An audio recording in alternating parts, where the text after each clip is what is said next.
Hello, this is Francine coming to you from ATL. I am sitting in front of the fireplace because it is a chilly day. And after my video last night, I'm trying to do short videos, like about 15 to 20 minutes for every day for 30 days, just to see if I have enough to say, if I could build my platform here on YouTube and see what I can do to build an audience. So we'll see. But I also post this to my Substack where I have a very loyal audience. So it is to build, but also to inspire my readers that I already have. So yes, I am sitting in front of the fireplace.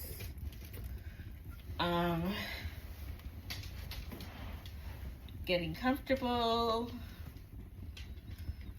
My mother said yesterday I lacked verve in my last video, so I'm trying to pep it up just a little bit. So I don't seem so tired, but I am still a little jet lag. I was yesterday, coming so many hours on the plane, 3 planes, 26 hours back to Atlanta from Chiang Mai, Thailand. So it took some time to recover, and I kind of have a little cold. So yeah, you know how it goes. But today I want to touch base on how it's possible to live without fear and live your dreams without fear. Excuse my dog. Okay, Romare. Okay. Excuse him. But basically, I am really glad that I kind of got over the fear of travel, that thinking a project would be too big for me, that I couldn't take a sabbatical because it wouldn't be affordable or it would be too long from the family. Some of my family still disagree with me from taking time away from my youngest daughter, but she's a teenager, an older teenager too, and she's quite self-sufficient, and she does have a father.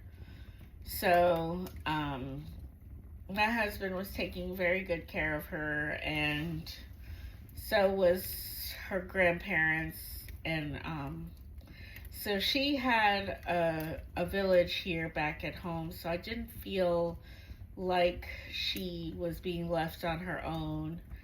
She actually enjoys when her other relations take care of her because they're not as strict.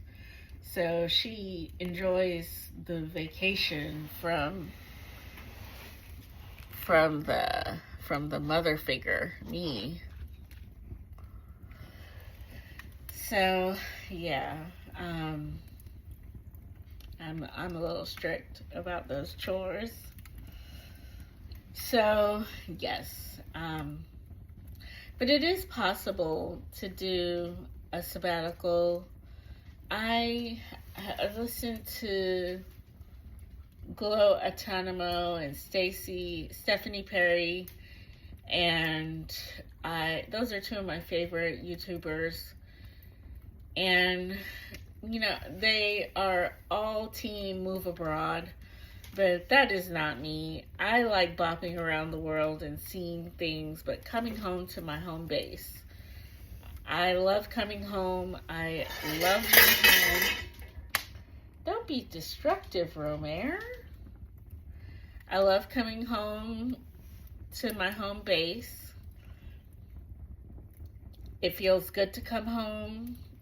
I feel rejuvenated and appreciated more when I come home from a sabbatical.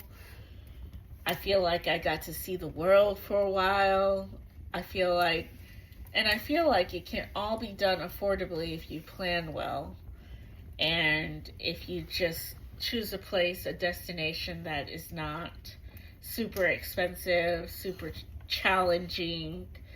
You know, my entry into Asia was Thailand, which is a very much more affordable place than, say, Japan or Korea.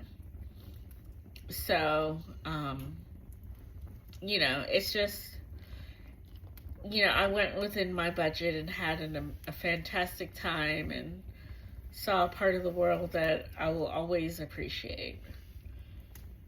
And it is possible with uh, limited funds. It really is. I saved money by not using the AC too much, and because I was traveling in November in their winter, which is very mild, it's like a mild summer or spring. Because I was traveling at that time, I didn't need to use the AC, so I saved myself money there. And they had this great thing called the Grab app where you could order food, and the exchange rate, it came right out of my bank account.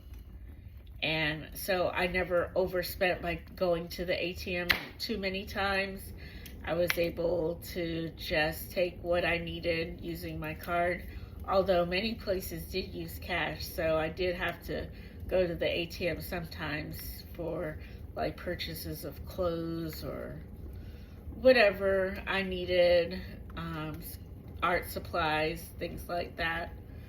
I would use cash for. So yeah. But I think if you follow some of the women online who talk about traveling and taking time for yourself and not being afraid to say that, to put boundaries in your life where you say, okay, this time is for me, my vacation is for me, my sabbatical is for me, my time away is for me, and rejuvenate yourself. It's important to rejuvenate yourself after a while, because like with my daughter, we're out of the house by 6:15, 6:30 latest, getting her to the train. So my days start early, usually around 4:30 to 5. My body's trained on waking up that early, and let's just say that many years of that can be exhausting. And a lot of people have that, but sometimes I need a break. And I need to give that responsibility to somebody else, because I need some time off to just focus on my artwork and focus on my journaling and focus on my writing. And so I was really glad to do that. And I'd say that I'm not one to leave America. I don't think I will leave. I think in 3 years, there's a good chance we'll have a whole new administration. It will reverberate right back to Democrats, who will then strengthen the Constitution and the Supreme Court and make it less accessible to criminals and vagabonds as we have now. Like, we're going to strengthen the policies, the laws and legislation if we get the House and Senate and executive, the presidency. So I'm hopeful. I know it's going to be 3 years of hell, 3 years of murders and killings and kidnappings, so much destruction. However, I am of the firm belief that I'm going to be here when we rebuild. I'm not going anywhere. I was here. I was raised here, and I don't want to go anywhere else. I want to visit and see the world, but actually, I'd rather build my community here, build a farming network here with my like a community, with my community garden and my own personal garden. I wanna sell my goodies eventually, my potions, my oils and butters, and maybe rabbit manure down the road. I have ideas, and that's all that things I can do locally in my community that serve the common good of my community, my small community. I'm less thinking about the grand picture of the big out, the nation. I'm thinking of my little community here, my network, my village, my neighbors, my friends, my family, the community members that mean something to me and give me nourishment and rejuvenation and kindness and care. I want to support them too. My church, my sangha. So, I'm making do with what is here. I don't think my goal is to move away. Although I do listen to these ladies and I get the thrill, like Thailand is very appealing. I get it, but that's just not my story. My life is good here, and I just don't want to uproot my child and I when she's so close to graduation, and I'm married, so I'm not leaving my husband. So it's just, I have roots. I have solid roots in the ATL, and I want to keep them that way. And I'm confident that the ATL gives me what I need, because I have faith in the people that lead this town. I have faith in the community that I've built. It's not something I want to give up, and I had to think about it seriously because I had such an amazing time in Thailand. I was like, I see why people move here. I want to move here, but then I don't want to move here because it's 26 hours away from Atlanta. That's too far. But I do see the appeal, and I get it, but that's just not my cup of tea for me.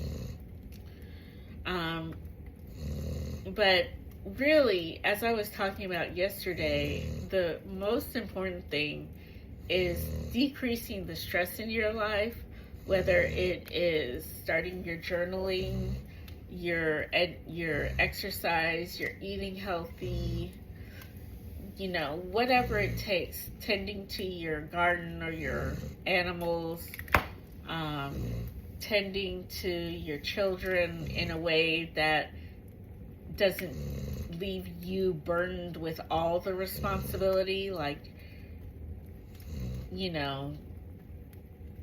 passing out responsibility to your loved ones as well to help you. For those mothers that don't have the help, try and work to build community. There's so many online groups now of single moms or moms in certain areas, or community churches, or whatever it may be. Build community and call on your community. Say, you know what? I need help. I need a break. I need you to come watch my kids, and I will do something for you. I'll pick up your groceries for you. You could say that to an elder. I'll pick up your groceries for you if you sit here and be with my children for a while so I can get my sanity back. It's very important. So, yeah, that's my little, there's so many ways to find peace, and I think it's important for every woman to find peace, whether it's in travel or just being at home. But do not let the workforce dictate your life. If it's stressing you out, make changes. The workforce will replace you within 2 days of your absence, if they can. They have no loyalty to you, and you should not sacrifice your health for them. Health is wealth. Health is the main thing, and doing what you can to bring health to your body and mind is the most important thing. Using platforms like BetterHelp or whatever therapy you feel would be helpful. If you have insurance, get that insurance paid for your copay, where you only have copays for your mental health wellness, or get BetterHelp, which has decent rates for people. So, I'm not plugging them because I'm sponsored or anything, but I just find it helpful, and I did the work of therapy for myself, and it helped big time. I'm at peace, and that took work. That took brain training, like psychoanalysis trained my brain to think differently and to stay out of the negative and into a positive realm way more than I was previously. It made me rethink the way I was thinking about life. It made me prioritize my health and put my oxygen mask on first. And it made me realize that communication is key. So, anyway, that's all I have for today. I will try to post again tomorrow. This is 30 days of Francia, so I hope you stay tuned, and that's my goal. 15 to 20 minutes for 30 days. Okay, take care.